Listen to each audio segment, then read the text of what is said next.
हिंदू धर्म की भावनाओं को आहत किया जा रहा है और इसमें सीधे सीएम उमर अब्दुल्ला साहब मुलव्वस हैं। वो एक छोटी मानसिकता का व्यक्ति है। बदकिस्मती मैं सोच की मानता हूँ कि इस तरीके के लोग जीत के आए हैं। अब जिन लोगों ने जितवा के भेजा उनको भी एहसास होना चाहिए कि पाक रमज़ान के महीने में ये दूसरे धर्म के ऊपर नेगेटिव बातें कर रहा है। ये अपने धर्म का कितना पालन करता होगा ये किसी से कोई छुपा नहीं होगा। लेकिन आने वाले दिनों में इसको वक्त आने पे जवाब देंगे कि शराब हिंदू पीता है कि मुसलमान पीता है और कितनी पीता है। इसकी सच का पोल सदन में ही खोलेंगे।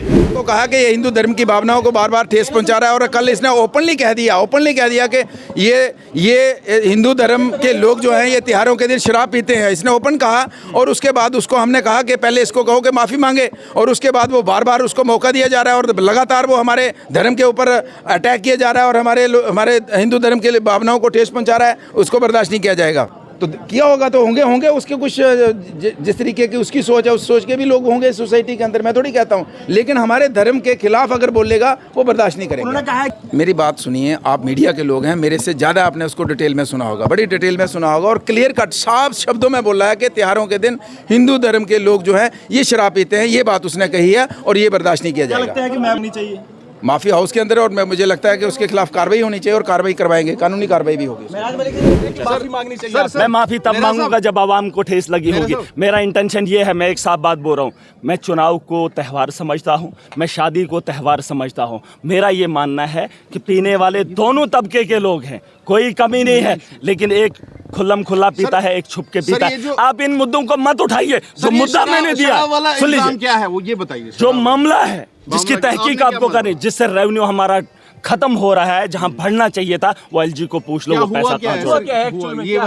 जब पहले 100 रुपया आता था शराब से, आज उसी शराब से 60 रुपए क्यों आ रहा है? जहां पहले दुकानें 200 थी, 100 रुपया की कमाई थी, आज 300 से ज्यादा है। शराब पीने वाले बहुत हैं तो सिर्फ 60 रुपए की कमाई क्यों आ रही है? हमारा रेवेन्यू कहाँ क्यों जा रहा है? कहाँ जा रहा है? ये एलजी को पूछ लो कि पीछे से ये जो बीच में भी हंगामा हुआ था, शराब की दुकानों से जो है ब्लैक बेचा जा रहा है, दुकानों पे ब्लैक बेचा जा रहा है, उसके बावजूद भी कम, ये सवाल है। जम्मू कश्मीर में पिछले 10 सालों से जो एक अमन चैन शांति का माहौल बना हुआ है, उसको कहीं ना कहीं कुछ ऐसी ताकतें हैं जो इसको इस माहौल को बिगाड़ना चाहती हैं। और उसमें ये हमारे जिनका आपने नाम लिया विधायक आपके, इनका भी एक बहुत बड़ा रोल रहा है इस असेंबली को डिस्टर्ब करने में, बार बार डिस्टर्ब करने में। और आपने भी देखा होगा स्पेशली जब हमारे एलओपी कोई बात करने के लिए खड़े होते हैं तो ये इंटरप्ट करते हैं, ये असेंबली की प्रोसीडर्स को डिस्टर्ब करते हैं। और कहीं ना कहीं पीछे हमारे स्पीकर साहब भी जो हैं वो भी उनको सपोर्ट करते हैं और जो कांग्रेस एनसी के लेजिस्लेटर्स हैं वो भी सपोर्ट करते हैं। क्योंकि एक बंदा जो न्यूसेंस कर रहा है उसको सपोर्ट करने का मतलब ये है कि आप भी उसके साथ कहीं ना कहीं शामिल हो।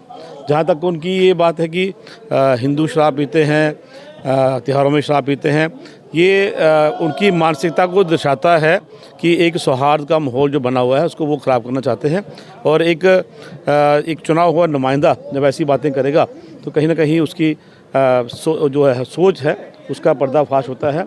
जहाँ तक पाकिस्तान की बात है, जैसा आपने कहा कि पाकिस्तान की से बात करनी है, पाकिस्तान हमारा पड़ोसी मुल्क है, ये नेशनल कॉन्फ्रेंस कांग्रेस की हमेशा ये नीति रही है।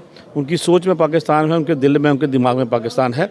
एक पड़ोसी मुल्क जिसने कई सालों से हमारे यहाँ जम्मू कश्मीर में ख़ास करके पूरे हिंदुस्तान में तो चाहे ISI के माध्यम से किसी और तरीके से डिस्टर्ब करने की कोशिश की है, लेकिन जम्मू कश्मीर में जो हज़ारों यहाँ हत्याएं हुई हैं, मर्डर हुए हैं, उसमें पाकिस्तान जिम्मेवार है। मुझे लगता है एक सीनियर लीडर अली मोहम्मद सागर जैसे लोग अगर इस तरह की बातें करेंगे तो जो इतनी अमन शांति यहाँ आई है उसमें कहीं ना कहीं जो है वो डिस्टर्बेंस होगी, उसे डिस्टर्ब किया जाएगा। कल हम लगभग 20 विधायक भाजपा के हम लोग मिलने गए थे। हमने 2-3 बातों पे उनसे उनका ध्यान दिलाया। एक तो हमें हमारे MLAs को बोलने का समय कम दिया जाता है, वहाँ से 6 लोग बोलते हैं, हमारा 1 या 2 बोलता है। वो 80-80 मिनट बोलते हैं, हम 15 मिनट 20 मिनट हमें टाइम दिया जाता है। और दूसरी तरफ ये जो महराज मलिक साहब हैं हमारे आपके MLA, बार बार जब वो डिस्टर्ब करते हैं तो हमने उनको कहा है कि इस तरह का माहौल ना करें।